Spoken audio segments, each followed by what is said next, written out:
Good afternoon, everybody. My name's Sammy. I'm a research analyst with Masari. Today we're going to be talking about how Bitcoin miners are utilizing stranded energy. If you have no idea what that means, you're about to find out. So let's just get things started. If you guys could just introduce yourselves and just give a background about what you're doing. We'll just keep it brief. We'll start with you. Hi everyone, my name is Nishant. I'm founder at Bloxbridge. We are a public relations consulting firm focused on Bitcoin mining companies that are traded publicly. We also produce free research for the public. If you're buying stocks of publicly traded mining companies, you can go to theminermag.com and check out metrics that we put out there. You guys also have a really good Telegram channel too with all the news. So make sure you guys check it out. My name is Dennis Porter. I'm the CEO and co-founder of Satoshi Action Fund and the founder and president of Satoshi Action Education. We focus on Bitcoin and Bitcoin mining, as well as digital asset policy, predominantly at the state level. We recently passed 2 laws, one in Montana and Arkansas, and we're going to be continuing to do that for the rest of the year, maybe up to 20 states this next cycle. So very excited about the future. Yeah, Brian Black with Nodal Power, co-founder and CEO of Nodal Power. We currently develop landfill gas to energy projects and are using Bitcoin mining as a tool to bring those assets to market and monetize those assets. So, I'm Chase Lockmiller. I'm the co-founder and CEO of Crusoe. Crusoe has a Bitcoin mining business that's powered on wasted flare gas, primarily in the oil field. We also work with massively transmission constrained or stranded renewable assets in areas like West Texas, where we can co-locate behind the meter, again, for Bitcoin mining. We also have a large high-performance computing business that's focused on primarily AI at this point, with sort of the demand coming from that space, but training large language models, doing things like generative AI and other high-performance computing applications. Thank you. So, from my perspective, it appears that the narrative on Bitcoin's energy usage has been transforming, especially in this past year. So, just to drop a few bullet points, like Bloomberg Intelligence released a few really good charts that showed, hash rate surging while Bitcoin's the mining network's carbon emissions declining. KPMG, a top 4 accounting firm, released a paper that was giving Bitcoin a positive ESG rating. Many academic papers have come out stating that Bitcoin mining does have environmental benefits, and so that's what I'm seeing from my perspective. I'm curious if you guys are sort of seeing the same narrative shift, or could it possibly be that we're just in a bear market, Bitcoin's price is down, and so traditional media is just not attacking Bitcoin like they usually do. What are you guys seeing on your end? I mean, we absolutely see the narrative changing on Bitcoin mining. This has been something that Satoshi Action has been really focused on as a group that's really trying to drive forward the positive benefits of this technology. So we were super pumped to see the KPMG report come out, and also the paper that came out of UCL. Our team worked really closely with the University of College London researchers, Alex and Juan, who did a lot of great work to get that paper through the peer review process, which is critical if you're going to start changing hearts and minds in DC and across the country. We have more papers coming out as well too, some stuff with some high-level energy professionals, and I think that you're going to see more of that take place as we progress to the future, and we're very excited about the opportunities that present us to be able to show that this technology is amazing for jobs, it's amazing for local investment, but it's also incredible for cleaning up the environment and for stabilizing the grid as well. Go ahead. Oh, I was going to say, for the landfills, it's actually really interesting, because I would say landfills don't necessarily care what's in our data centers. It's really what beneficial use we can bring to that kind of wasted flare gas. And so whether Bitcoin's a hot topic or not a hot topic, it hasn't really been a hindrance or a benefit. I would say landfill operators are getting more educated on what's going on in these data centers, but at the end of the day, it's really about mitigating the methane, staying in compliance. And so there's not this like, oh, it's a bull market, landfills are getting excited, or it's a bear, they don't care. For us, it's really we've been kind of indifferent about it. I think what's interesting about Bitcoin mining is it's one of the most relentlessly competitive industries in the world. Operating cost is driving everything, and sort of the inflection point that you're seeing is that Bitcoin miners sort of are attracted to very low-cost energy resources, and the business is built, on the back of a series of trade-offs, and I think Bitcoin has a handful of superpowers that actually enable it to align with very, climate-friendly or climate-positive energy resources. So on the one hand, for one, Bitcoin mining is the most flexible computing workload in the world, which means it can be rapidly curtailed, it can be interrupted at any moment in time, and that provides a lot of value to wasted, stranded, curtailed energy streams that may not be able to commit to being there 100% of the time. Number two is it doesn't require a massive build on the networking side, right? You can get by with a pretty low bandwidth connection, with Starlink being sort of productionized and providing access to many areas of the world. You can really do almost anything anywhere with Bitcoin mining, with very limited sort of capital investment on sort of the networking side. And then number three, it's an open and permissionless network, which means you don't have to ask anyone's permission to participate in the mining process. You can just participate. And between those three properties, it actually meshes very, very well with these stranded, wasted energy problems that sort of exist other places in the energy ecosystem, which I think is provided this massive opportunity that a lot of miners are sort of pursuing because it's in their best financial interest, and it also happens to have this great environmental property in terms of eliminating methane emissions, providing grid stability in deregulated markets like ERCOT, and I think it's just sort of a very interesting trend to see playing out in both the measurement of sort of the impact as well as the overall economics to the Bitcoin miners. There are three more points I would like to add here, because we are a public relations consulting firm focused only on Bitcoin mining. We've been doing it for a while. So narratives is what we deal with. So we have a unique perspective here. And we also produce research based on data from publicly traded mining companies. So one big thing that happened in the last 1 year and more is you have so much data coming out from publicly traded mining companies that didn't exist before, because previously it was all rich investors, mostly in Asia, doing it. And they were doing it behind closed doors. You didn't have access to all this data. Now with all this data, people have better clarity on how much energy is being consumed and where.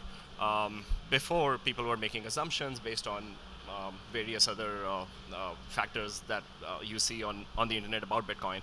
And then another point is that we saw this kind of a pilot play out in a jurisdiction in the US, which is Texas, where they placed a bet on mining actually helping strengthen the grid which was infamous for having blackouts, for being weak before, because they had a very infamous blackout before they placed a big bet on mining. And the media was watching it very closely, and it played out well. And you have all the data supporting that mining actually strengthened the grid. And the third, I believe, is the point that you already mentioned. When there's a bull market, there is more enmity towards Bitcoin among people who don't deal with Bitcoin, who don't see value in it. And we've seen that with our clients. For example, our client in upstate New York, Greenwich, which was in the center of the environmental debate of Bitcoin for the longest time than any other company. Unfortunately, they were sued by the environmentalists 4 times at the state and federal level. And all those lawsuits were rejected by the court because they didn't have basis on these lawsuits, but they were still suing it. And we saw that the environmentalists' activities had a renewed energy whenever Greenwich was mining Bitcoin or producing or sending out a press release saying they are going to expand their operations to mine more. So that kind of scared the environmentalists, or the environmentalists didn't like the fact that they were profiting on a big scale from this new technology. So I think there is a factor of that is a factor here, where the public that doesn't use Bitcoin starts hating it more when they see people in Bitcoin making a lot of money. Yeah, typical FOMO. But so Chase and Brian, you guys briefly mentioned how, there's some Bitcoin mining operations that are leveraging methane from landfills and methane from, or I guess natural gas from what's typically flared by oil and gas companies. Just before we get there, could you guys describe for the audience who might not know, like the difference between stranded energy and wasted energy, and does this matter? So Chase, if you want to take this first? Yeah, so I think it's a little bit nuanced, especially in the oil and gas industry. There are, and it sort of depends on the operations. It depends on the geology and the production of various wells. There's definitely a lot of gas wells that are untapped because they're stranded, and in those cases, oftentimes the primary product that would be produced is natural gas. We typically don't work with those types of facilities. We typically work with wells where oil is the primary product, and a byproduct that is produced is natural gas. And when they don't actually have connection to a pipeline, they can't economically get that gas to a market where it can actually be sold or consumed. And it's a rounding error in the overall economics of the site. So the best and most economic thing for them to do is actually to just light it on fire on site. Now, this problem of flaring is pretty big in sort of scale and magnitude. Globally, we flare about 14 billion cubic feet of natural gas per day.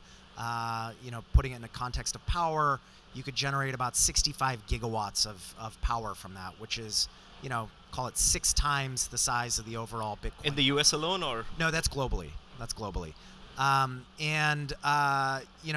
an emission standpoint, because a lot of the methane escapes uncombusted, close to 10% of the methane escapes uncombusted, it actually has a massive impact in terms of global warming, where this one problem that nobody's benefiting from, nobody's benefiting from this energy that's being flared, accounts for about 2% of global greenhouse gas emissions. So it's a really, really nasty problem with no economic solution until Bitcoin mining. And we've really been able to help people in terms of managing and turning this waste stream into a revenue stream, and also dramatically improving the environmental performance of their overall production facilities. So are you guys using generators where the natural gas is combusted in a contained environment, and that's why the amount of methane that leaks is just mitigated? Or how does that briefly that's work? exactly right. So we do what's called a controlled combustion process, something called stoichiometric combustion, and really what that means is that you're getting the right fuel to air ratio in the overall combustion process, so you actually get full destruction of the methane, and then it goes through a catalytic converter that strips out a lot of the other pollutants, carbon monoxide, NOx, SOx, etc. The end emission stream is CO2, which you're willing to trade for methane, because methane traps 84 times more heat in the atmosphere. It's a massive benefit for society. So from carbon accounting can be kind of silly, but when you look at it from a carbon accounting standpoint, it's actually a net negative carbon process. Yeah, and it's a win-win for the Bitcoin miners as well as the actual oil and gas producers, because they're also able to benefit. Brian, so I recently just found out about landfill mining. It might not be intuitive to some people, so if you could just kind of at a high level explain how that works, that'd be great. Yeah, I mean, landfills are an interesting space. The EPA actually heavily regulates landfills. So once they get to a certain size and they start decomposing enough and creating enough methane, they're required by the EPA to put in what's called a gas collection and control system, which is essentially a piping system that puts a vacuum to pull the gas out of the landfill and then destroy it through a flare. There's a whole slew of landfills across the U.S. that are doing this, and ultimately, to your point of stranded, they're economically stranded or physically stranded, whether it's because the power markets or the regulated utility aren't going to pay enough for the power produced from that site, or it's just prohibitively expensive to build that infrastructure and get that to market. So with the landfills, once they're required by the EPA to destroy this, they start flaring. And there's over 1,000 landfills across the U.S. that are flaring, but there's also a pretty large tranche of sites that have waste in place that are creating methane, but it's currently just vented into the atmosphere. And that's really the part of the market that is kind of that lower tranche that we're looking at, which is we can go in and install a gas collection and control system which collects all that methane. We get a lot of voluntary carbon credits for that because we're doing it before the EPA is requiring it. And then we can also put a generation system in place and then attach it to a data center, creating beneficial use. So instead of just venting it into the atmosphere, we're creating a beneficial use for that gas previous than what the EPA would require. And then obviously with the sites that do have active flares, we can go in, install the requisite infrastructure to put a data center in place with power generation. Obviously not getting the voluntary carbon credits for that motion, but it's still beneficial use. So to Chase's point, we feel like, and the studies show, that the generators are destructing that methane a lot better than what a flare is doing, but you're getting beneficial use, so it creates economic benefit to the community, the landfill, obviously, more robust, to the Bitcoin network. And then at some point, we actually look to interconnect that asset and get it to market, pick the data center up and move it to another landfill, and rinse and repeat that process. I think that would actually qualify for. I think that actually qualifies for avoided grid emissions. I think you can qualify for the carbon credits that way. Yep.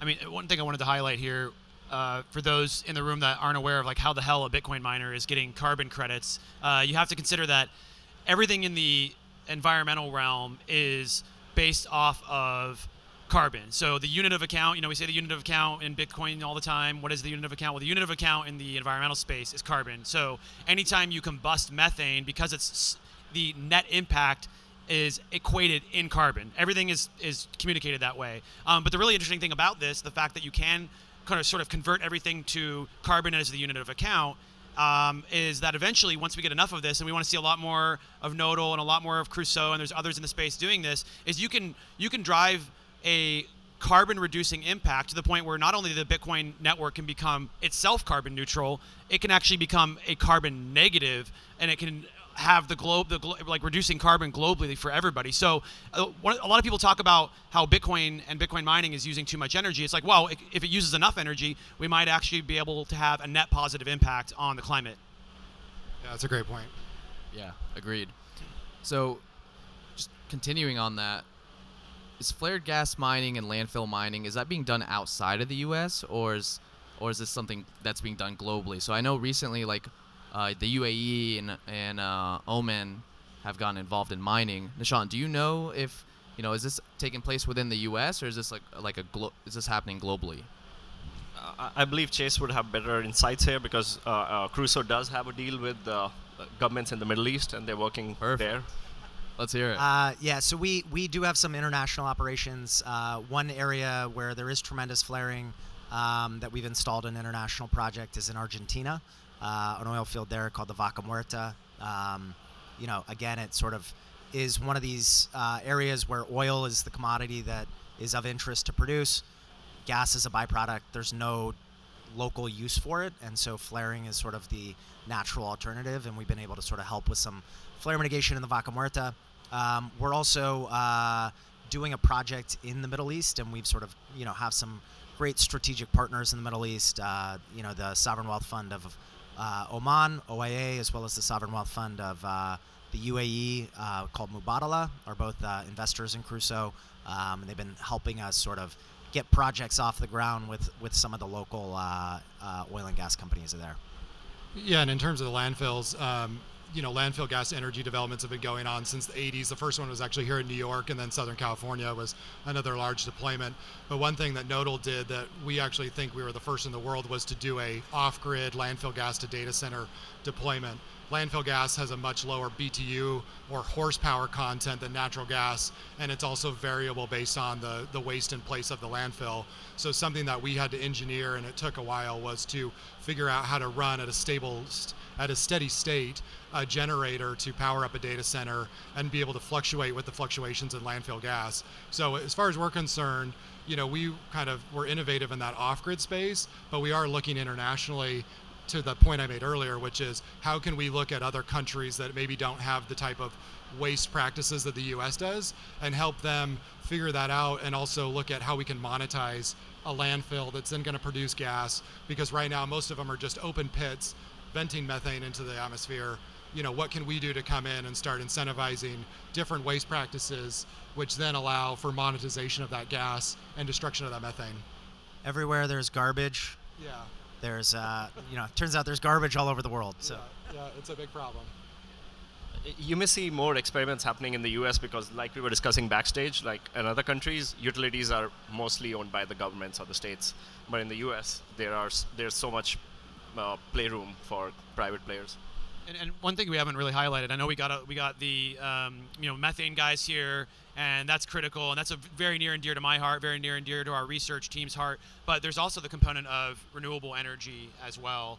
You have renewable energy being built all over this country. There is more renewable energy in the queue right now than I think even currently exists on the grid or something like that. It's incredible how much is poised to be developed. But the problem with the way that we are building out renewable energy is that we're doing it in advance of transmission line build out, which means that oftentimes you're building renewables and then you're sort of waiting for the transmission lines to be built out in order to get that renewable energy to market. Well, while that's taking place, those renewables are sitting there and they are curtailing energy. In the state of California, they curtail quite a bit of energy, in fact, and they are on track to curtail more energy than the bottom 36 nations combined by 2030. It's an incredible amount of power that's not being utilized, that renewable energy developers are not able to get revenue from. And so what you can do is you can have a Bitcoin miner go in, utilize that energy until those transmission lines are built out, and then you can have them deploy elsewhere. In fact, I even got someone who was an adamant opponent, didn't like Bitcoin, thought it was terrible, thought it was useless, to agree on the value of that, someone that works in the US Senate. So I was very happy that they saw the value of that, and I think that we're going to see more of that take place as time goes on. No, I think that's spot on. The renewable energy piece is pretty interesting because the grid, when you think about the way people consume power, it's not like it's pinned at a certain number and that's the amount of power we need to generate consistently. It ebbs and flows, it fluctuates, it goes up. The duck curve, they call it, right? Yeah, there's the duck curve. That's the overall price of power, where you sort of see these moments of peak demand as people are coming home, turning on their lights, cooking dinner, watching TV, and you really need generation capacity that can exceed the overall peaks of what the market's really demanding. And if you're only utilizing and selling power in these one-off cases or very small percentage of the time, how are you ever going to be able to underwrite the overall investment and capital investment that needs to be made to build that power generation infrastructure to support the grid and support modern quality of life? Well, Bitcoin mining is actually the optimal solution for this because of this property that I was talking about earlier, where it's rapidly curtailable, right? It's incentivized purely by economics, right? So if I can make more money selling power than I can mining Bitcoin, great, let's do that. And you're seeing this in the marketplace. I think Riot had this pretty splashy announcement in August in terms of generating 33 million in power sales, while way less than that in overall Bitcoin mining revenue in the month of August. Well, the people of Texas should really be thanking companies like Riot that are actually involved in this process of grid stabilization and underwriting the ability to build enough power generation capacity to support those crazy strain moments. So I think it's a really exciting tool that can be leveraged by grids and power generation developers to build the best, cleanest, and most flexible grid infrastructure in the world. Yeah, and I'd actually add on to that. It's a good point for Dennis and Chase. But what's interesting too is the installed capacity in the U.S. for the most part actually goes very underutilized. So when you have low capacity factors or low utilization at some of these power plants, you can also, to your point of wasted energy, you've got a power plant that's sitting there not doing anything because it's not dispatched to the grid or prices aren't there yet for it to be dispatched. You can install a behind the meter load to take advantage. You're driving up the economic return of that asset, and ultimately you're incentivizing the right strategic builds. There's a lot of developers in the power space that just want to get plants on the grid because it's a part of their thesis and what they want to do, but there's a lot of power plants on the grid right now that are underutilized that Bitcoin mining would make a lot of sense to put as a behind the meter resource and do economic dispatch between a data center, grid sales, to drive return on that asset. So it's not always about building new infrastructure, but utilizing the infrastructure we have to a point that makes a lot of sense. So. Very well said. I guess just to kind of wrap this up, Nishant, is there anything that's still misunderstood about Bitcoin mining that you're seeing from your perspective, or is everybody starting to kind of catch on about its benefits? Well, I think to summarize what the panel has been talking about is that Bitcoin mining is this unique technology that has the potential to revolutionize America's aging energy infrastructure. And as as Zach Bradford, a CEO of CleanSpark, who wrote an open letter to a president, put it, he said the same entrepreneurial spirit that built the nation of America is working now to revolutionize the U.S. energy grid, thanks to Bitcoin mining. I think that's a perfect way to end this off. Thank you, everybody. Thank you to my panelists, and we'll see you later. Appreciate it. Thanks. Thank you. Thanks, everyone.